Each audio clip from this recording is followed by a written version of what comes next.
Server साहब, पहले मैं स्पष्ट कर दूं, मंत्र का जिक्र दो जगहों पर है।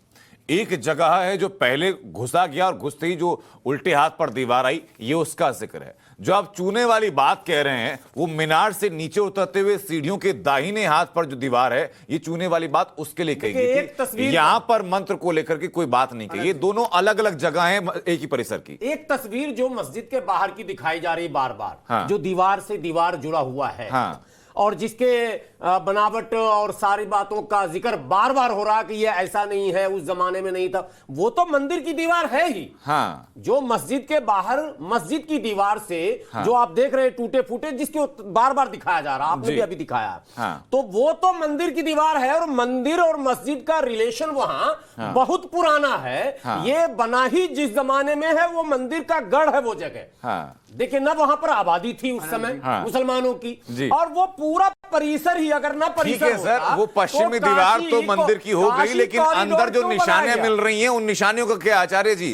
वो मंदिर कॉरिडोर जो बना है जी, वो क्यों बना है? सरवर ठीक है, मैं आ रहा हूं आचार्य जी। जो वहां मंदिर में मंत्र मिला है, उसका वर्णन गोस्वामी तुलसीदास जी ने पहले ही रामचरितमानस की शुरुआत में किया है। तो गोस्वामी तुलसीदास के सुन लीजिए, बातों को आप मानते हैं? सुन लीजिए, नहीं आप मानेंगे? बिल्कुल हम मानते हैं गोस्वामी तुलसीदास जी के। सुनिए, गोस्वामी तुलसीदास जी ने अयोध्या को लेकर कोई एक शब्द नहीं लिखा पूरे रामचरितमानस में। सुन लीजिए, आप सुनिए, तो आप पहले वो वहां से दावा हटाइए ना। आप रुकिए, पूजा में दावा वापस तो कोर्ट से फैसला हो गया, यहाँ भी कोर्ट से ही होगा। सुनिए, मैं आपको कुछ बोलने नहीं दूंगा। अगर आप बीच में बोल रहे हैं तो मैं आपको कुछ भी नहीं बोलने दूंगा। आप कुछ भी नहीं बोल सकते, मुझे मंत्र बोलने दीजिए। जो हमारा मंत्र लिखा गया है, वो मंत्र मैं सुना रहा हूं आपको जी। वर्णानाम अर्थ संघानाम रसानाम छंदसामपि मंगलानाम च कर्तारो वंदे वाणी विनायको भवानी शंकरो श्रद्धा विश्वास रूपिणो याभ्याम बिना न पश्यन्ति स्वांत अस्तमीश्वरम वंदे बोधमयम नित्यम गुरु शंकर रूपिणम यमाश्रितो ही बक्रोपि चंद्र सर्वत्र बंदते गुरु ब्रह्मा गुरु विष्णु गुरुदेव महेश्वरा गुरु साक्षात परम ब्रह्मा तस्मै श्री गुरुवे नमः। यह जो महामंत्र है, इसी महामंत्र को वहां पर उकेरा गया है, और यही महामंत्र भगवान शिव की शुरुआत पूजा से होती है। यही शुरुआत पूजा के कारण गोस्वामी तुलसीदास जी ने रामचरितमानस की शुरुआत इसी महामंत्र से की है।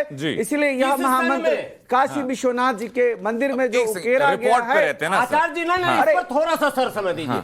गोस्वामी तुलसीदास जी आप मर्यादा पुरुषोत्तम भगवान श्री राम के परम भक्तों में एक हैं। और वो किस सन में लिखते हैं, किस जगह पर लिखते हैं? भगवान श्री राम जो है वह भगवान शिव के परम भक्तों में है। तो नहीं, मैं अभी गोस्वामी तुलसीदास जी की बात कर रहा हूँ। रामचरितमानस की रचना होती है उसी काशी की धरती पर, तो किस सन में होती है? क्या होता है? यह शिव महापुराण से लिया गया महामंत्र है, और यही मंत्र को हर जगह सभी हमारे साधु संत कवि लोग दोहराते हैं। और यह जो महामंत्र है वह भगवान शिव की अर्चना की है। भगवान शिव जी जो है वह भगवान राम से बहुत पहले के हैं। इसलिए यह महामंत्र जो है वह गुरु ब्रह्मा गुरु विष्णु गुरुदेव महेश्वरा गुरु साक्षात परम ब्रह्मा तस्मै श्री गुरुवे नमः। गिरीशम गणेशम गलनील वर्णम गजेन्द्राधिरूढ़म गुणातीत रूपम भवम भस्मितम भस्मनाभूषितांगम भवानी क्लक्त्रम भजे पंचवक्त्रम रामचरितमानस के रचना के समय नहीं आप रुकेंगे।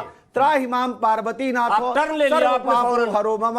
यह भगवान शिव का जो विशेष महामंत्र है, यही महामंत्र जो है इस महामंदिर के अंदर लिखा गया है। एक और सबूत जिसका जिक्र आचार्य जी इसमें किया गया है, सरवर साहब मैं आपके सामने पढ़ देता हूं। जब दो गुंबदों का सर्वेक्षण कर लिया गया, तो तीसरे गुंबद की बारी आती है कि अंतिम में दक्षिण दिशा में तीसरा गुंबद कायम है, जिसमें अंदर जाने पर पत्थर पाया गया, जिसे कि गुंबद में उतरने हेतु एक सीढ़ी के रूप में प्रयोग होना प्रतीत होता है।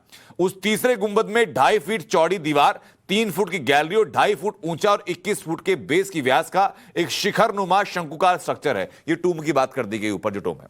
अब इसमें क्या लिखा गया, अंदर देखिए कि इसके अंदर पत्थर के फूल मिले, पत्ती मिली, कमल के फूल की आकृतियां मिली।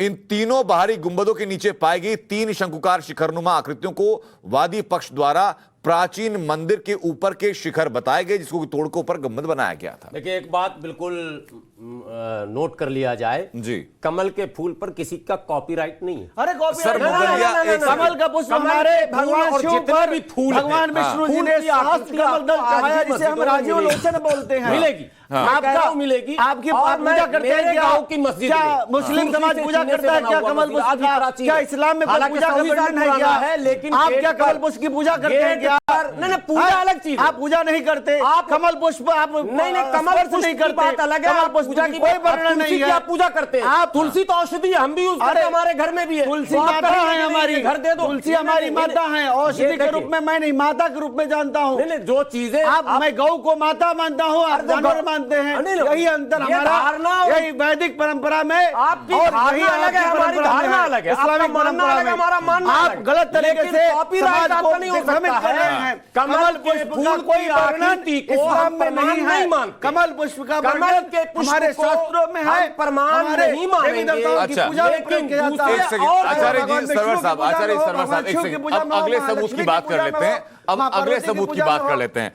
सरवर साहब, इसमें आगे कहा गया कि बादहू मुस्लिम पक्ष की सहमति से मस्जिद के अंदर का मुआयना किया गया तो पाया गया कि मस्जिद के अंदर की दीवार पर नीचे की तरफ त्रिशूल की आकृति पत्थर पर खुदी हुई पाई गई।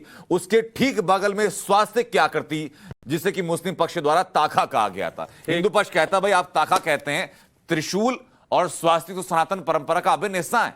आपको हंसी आएगी, टीवी कैमरे पर बहुत सारी बातें लोग नहीं कह पाते हैं और विशेषकर मुस्लिम पक्ष नहीं कहते। हम लोग जिस जमाने में पढ़ रहे थे जी, तो पुरानी जो भी मस्जिदें थी जी, और जो नई मस्जिदें, पहले गुर्बत में लोग मस्जिद जो बनाते थे गांव में, सब जगह बादशाह तो बना के दिया नहीं, लोग बनाते थे, तो उसमें ताखा बनाते थे। और महिलाएं, जो परंपरा इस्लाम में नहीं है इसकी अनुमति, लेकिन एक परंपरा जो अब तक शायद है कि कुछ जगह खत्म हुआ है, और शादी ब्याह में गुलगुला एक खास कर बनाया जाता था और उसको मस्जिद में चढ़ाने जाती। जब मस्जिद में चढ़ावा रवा का कोई मतलब कंसेप्ट ही नहीं है इस्लाम में, लेकिन होता था, उसको ताखा कहा जाता था। त्रिशूल और स्वास्तिक सर। अब स्वास्तिक और त्रिशूल, ये दोनों चीजें मस्जिद में कहीं पाई नहीं जाती हैं। ठीक बात, स्पष्ट। त्रिशूल में मैंने एक शब्द कहा था कि यदि वो डंडा अल्लाह लिखते हैं उससे मिलती जुलती आकृति होती है, लेकिन जो त्रिशूल की पहचान होती है सर, वो सिर्फ ऊपर 3 निशान नहीं बल्कि उसके नीचे एक डंडा भी होता है। वो अगर डंडा है तो त्रिशूल कहा जाएगा, वरना त्रिशूल नहीं कहा जाएगा। तो यहाँ पर त्रिशूल कहा गया तो उस पूरी आकृति की बात हो रही है। मैं कह रहा हूं, जब हजारों तस्वीरें खींच ली गई है, वीडियो सारे बना लिए गए हैं, दोनों पक्ष मौजूद हैं, अगर ये सारी चीजें पाई गई, अगर का सवाल नहीं है सर, अगर का सवाल नहीं है, कोर्ट के द्वारा नियुक्त कमिश्नर ने, की नमाज हो रही है वहां, मैं तो नमाज पढ़ने वालों पर बार बार सवाल उठाता हूं। ये सवाल आपका बिल्कुल मौजूद। नमाज पढ़ क्यों रहे हैं?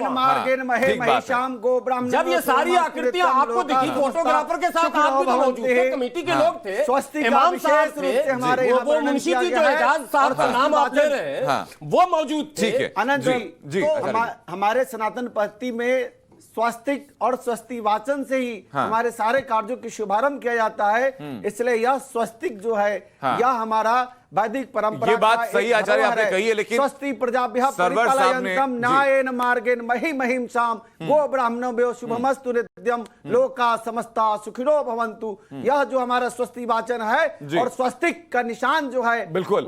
अब अदालत जो फैसला देगी उसका इंतजार हम सभी को है। उससे पहले जिस रिपोर्ट के आधार पर अदालत फैसला देगी, उस रिपोर्ट के कुछ छोटे छोटे अंश मैं आपके सामने रख देता हूं, फिर बताइए क्या कि इस अंशों के द्वारा आपकी जो समझ है वो क्या कहती है। आचार्य भाई, छोटे से मैं सबूत सामने रख दूं जो रिपोर्ट में कहा गया।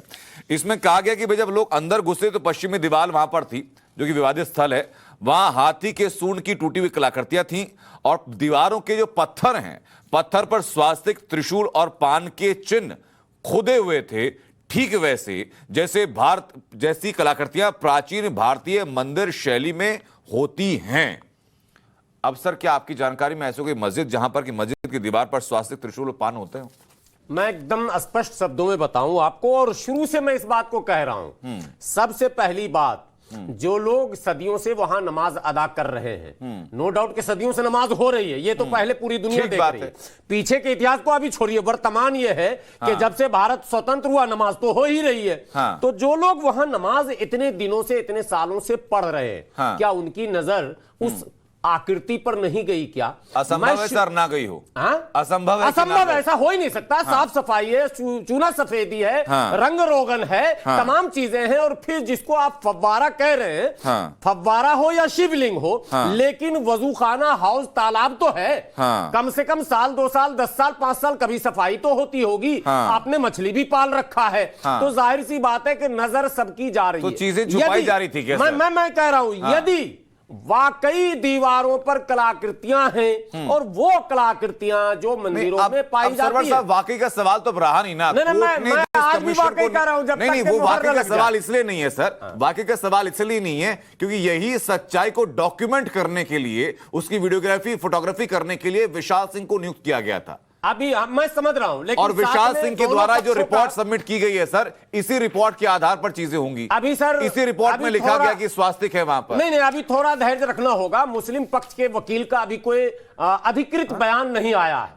मैं समझता हूं उनके बयान को भी देखा जाएगा और सबको सुनने के बाद यह मान लिया जाएगा। इसलिए मैं यदि शब्द का प्रयोग कर रहा हूं। यदि ऐसा है जी, और इस तरह की आकृतियां पाई जा रही हैं, तो मैं शुरू से कह रहा हूं, 1-2 मुजरिम नहीं है, इसमें हजारों मुस्लिम मुजरिम हो जाएंगे जिन लोगों ने नमाज पढ़ाई, बहुत मौजूद पढ़ी, उसके मैनेजमेंट का हिस्सा रहे, आना जाना किया, सब कुछ देखा, सब पर नजर गई, लेकिन कभी विरोध नहीं किया और यह नहीं कहा कि ऐसी जगह पर नमाज हो ही नहीं सकती। फिर ऐसी जगह पर आपने सदियों से नमाज पढ़ी है, तो आप न केवल कानून और मतलब समाज के मुजरिम है। समाज इसलिए मैं कह रहा हूं कि हिंदू एक बड़ा वर्ग, बड़ा भाई हमारा, आप उसके भी मुजरिम, धार्मिक दृष्टिकोण से भी आप मुजरिम हो जाएंगे।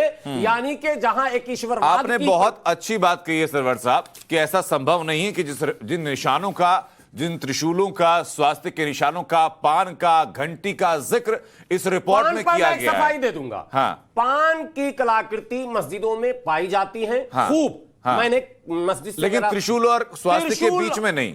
त्रिशूल पर एक सफाई और मैं दूं। त्रिशूल का जो आकार है वो अल्लाह जो हम लोग लिखते हैं वो सेम त्रिशूल ही है, बिल्कुल। एक सेकंड सर, अब मैं उसमें एक क्लैरिफिकेशन चाहूंगा। त्रिशूल लेकिन स्वास्तिक नहीं, त्रिशूल की जो ऊपर की आकृति होती है उसमें अल्लाह लिखते हैं, बिल्कुल अल्लाह वैसा होता है। लेकिन जो नीचे जो डंडा त्रिशूल का होता है वो नहीं होता। त्रिशूल का अंग वो नीचे वाला डंडा भी होता है।